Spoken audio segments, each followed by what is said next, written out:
तो पूरी जिंदगी मेरी गुलामी करेगा। ठीक है, मुझे मंजूर है।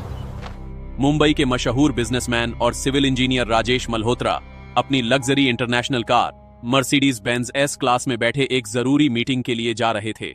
यह मीटिंग 50 करोड़ रुपए की डील की थी और देर हो जाने पर पूरा सौदा खत्म हो सकता था। साथ में उनके 2 बॉडीगार्ड भी थे। सब कुछ ठीक चल रहा था, लेकिन अचानक हाईवे के बीच में थक थक थक गाड़ी की आवाज बदल गई। फिर धुआं उठने लगा। राजेश ने घबराकर कहा, क्या हुआ? गाड़ी रोको। ड्राइवर ने गाड़ी साइड में रोकी। राजेश बाहर उतरे, बोनट खोला। अंदर से धुआं निकल रहा था। राजेश खुद मैकेनिकल नॉलेज रखते थे। उन्होंने सिविल इंजीनियरिंग की थी और गाड़ियों की अच्छी समझ थी। उन्होंने इंजन चेक किया, वायरिंग देखी, लेकिन कुछ समझ नहीं। तो ये क्या हो गया? मुझे तो कुछ समझ नहीं आ रहा। कोई ठीक नहीं कर पाया। राजेश ने बॉडीगार्ड को कहा, तुरंत किसी मैकेनिक को बुलाओ, जल्दी। बॉडीगार्ड ने पास के गैरेज में फोन किया। पहला मैकेनिक आया, गाड़ी देखी और हाथ खड़े कर दिए। ये तो इंटरनेशनल कार है, इसके पार्ट्स यहाँ नहीं मिलते, हम ठीक नहीं कर सकते। दूसरा मैकेनिक आया, साहब, इसे कंपनी सर्विस सेंटर में ले जाना होगा, वो भी शहर से 40 किलोमीटर दूर है। साहब, इसमें कोई इलेक्ट्रॉनिक फॉल्ट है, हमारे पास टूल्स नहीं है। राजेश का माथा ठनका। वक्त निकला जा रहा था। मीटिंग का समय करीब आ रहा था।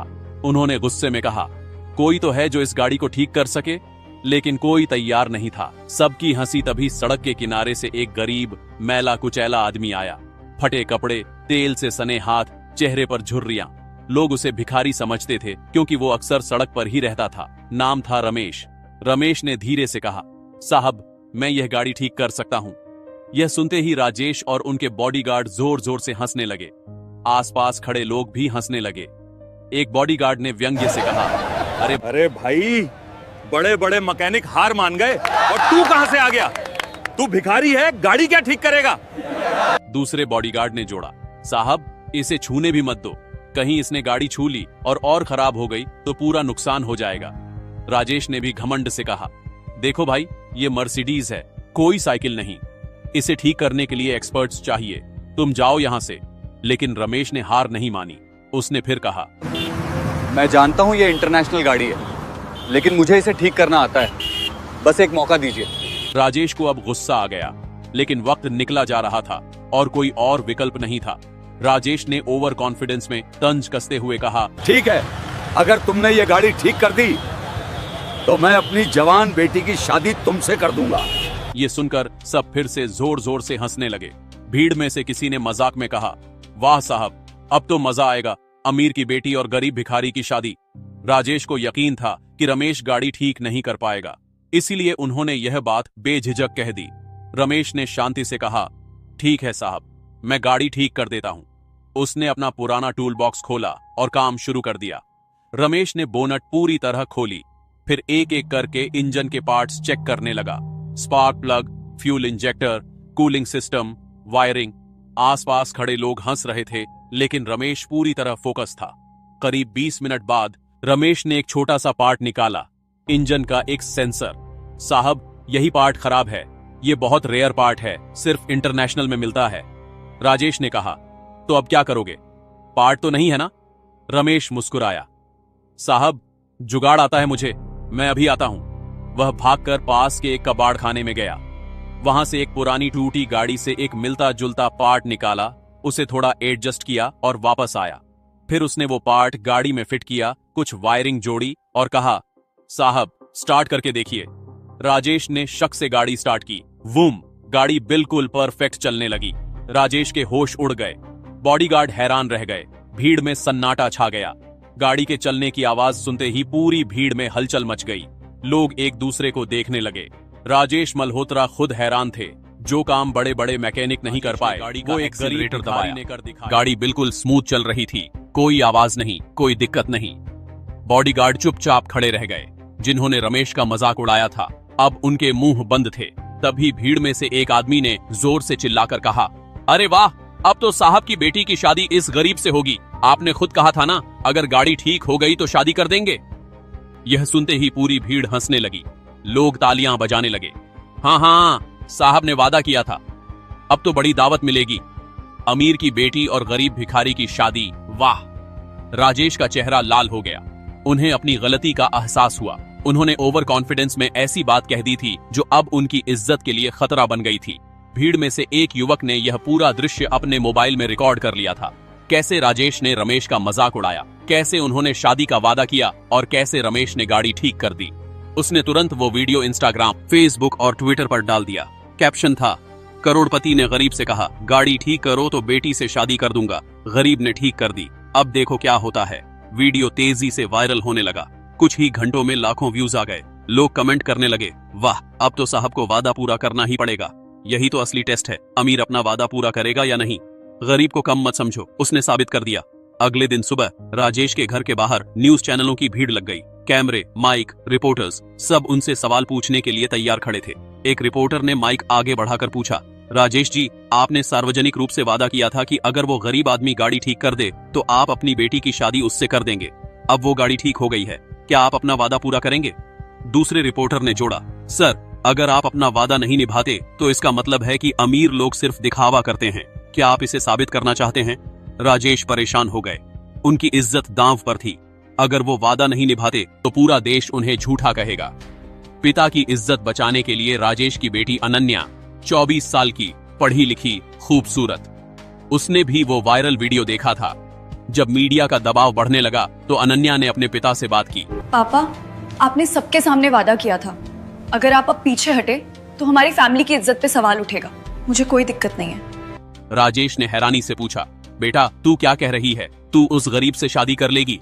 अनन्या ने दृढ़ता से कहा, पापा, आपने मुझे सिखाया था कि वादा निभाना जरूरी है, और अगर उस आदमी ने गाड़ी ठीक कर दी तो उसमें जरूर कोई हुनर है। गरीब होना कोई गुनाह नहीं है। मैं आपकी इज्जत के लिए यह शादी करने को तैयार हूं। राजेश की आंखों में आंसू आ गए। उन्हें अपनी बेटी पर गर्व हुआ, लेकिन साथ ही दिल भी टूट गया। अगले दिन राजेश ने मीडिया के सामने घोषणा की, मैं अपना वादा पूरा करूंगा। मेरी बेटी अनन्या की शादी रमेश से होगी। यह खबर सुनकर पूरे देश में सनसनी फैल गई। सोशल मीडिया पर ट्रेंडिंग होने लगा। #आमिर की बेटी भिखारी से कुछ लोग राजेश की तारीफ कर रहे थे। वाह, सच्चे इंसान हैं, वादा निभा रहे हैं।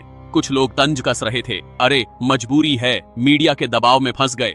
राजेश ने शादी की तैयारी शुरू कर दी। बड़ा हॉल बुक किया, मेहमानों को न्योता भेजा, लेकिन दिल से खुश नहीं थे। रमेश को भी बुलाया गया।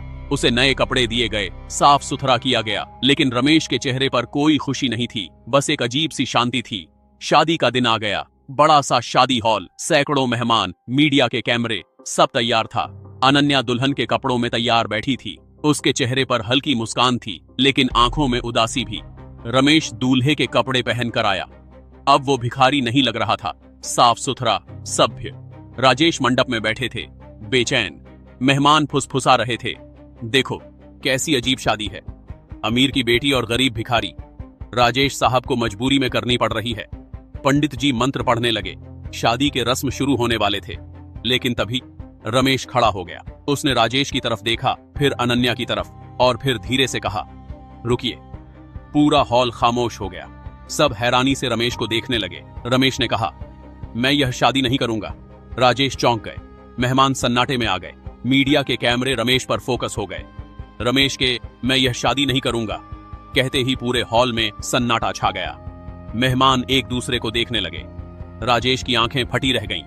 अनन्या भी हैरान थी।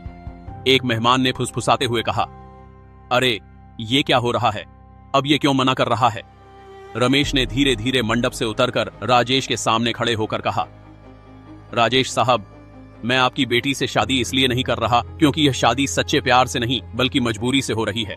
राजेश ने सकपकाते हुए कहा, लेकिन मैंने वादा किया था, मैं अपना वादा पूरा कर रहा हूं।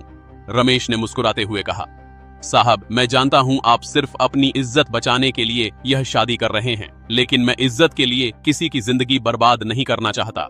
रमेश ने आगे कहा, साहब, आपने मुझे भिखारी समझा, आपको लगा मैं कुछ नहीं कर सकता, आपने मेरा मजाक उड़ाया, मेरी बेइज्जती की, लेकिन आपको पता है मैं कौन हूं? मैं 15 साल से मैकेनिक का काम कर रहा हूं।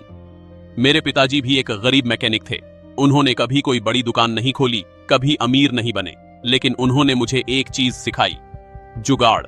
जब कोई पार्ट नहीं मिलता तो जुगाड़ करके काम निकालना। जब कोई मैकेनिक हार मान जाता तो मेरे पिताजी एक रास्ता निकाल लेते। मैंने उनसे यही सीखा। मैं भले ही आज गरीब दिखता हूँ, लेकिन मैंने अपने हाथों से सैकड़ों गाड़ियां ठीक की हैं, छोटी से लेकर बड़ी इंटरनेशनल गाड़ियां भी। मैं अपने काम में एक्सपर्ट हूँ, लेकिन आपने मुझे सिर्फ मेरे कपड़ों से आंका। आपने मेरी काबिलियत को नहीं देखा। आपने गरीबों को नीचा दिखाने की कोशिश की। राजेश का सिर शर्म से झुक गया। रमेश ने आगे कहा, साहब, मैंने गाड़ी इसलिए नहीं ठीक की कि मुझे आपकी बेटी से शादी करनी थी। मैंने इसलिए ठीक की ताकि आपको एहसास हो कि गरीब होना कमजोरी नहीं है। आपने अपनी बेटी से शादी का वादा तंज में किया था, क्योंकि आपको लगा मैं कभी गाड़ी ठीक नहीं कर पाऊंगा। लेकिन जब मैंने ठीक कर दी तो आपको अपनी गलती का एहसास हुआ। मैं चाहता था कि आप समझें, गरीब भी इंसान हैं, उनमें भी हुनर है, उन्हें भी सम्मान मिलना चाहिए। और मैं यह भी दिखाना चाहता था कि असली इज्जत वादा निभाने में नहीं, बल्कि सच्चाई और इंसानियत में है। पूरे हॉल में सन्नाटा था। कुछ लोगों की आंखों में आंसू आ गए।